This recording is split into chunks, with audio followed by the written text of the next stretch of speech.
Boss, Baxter Evans 27.5. Yan po ay alloy frame seat post, stem, handlebar. Ayan po, may lockout yung port nya. Ito yung naka 3x8 speed hydraulic brakes. Okay, ngayon papakita ko sa iyo good condition, walang gas-gas or any dent sa kanyang frame. Dating 12,200, ngayon ay 9,800 with 5 freebies, glove tube, machine guard, arm sleeve, taillight.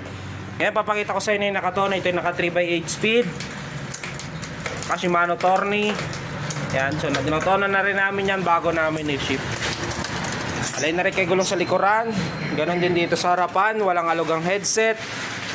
Ganon din yung kanyang crank. Ngayon papakita sa yung fork nya, may lockout, bouncing, kasi ito wala.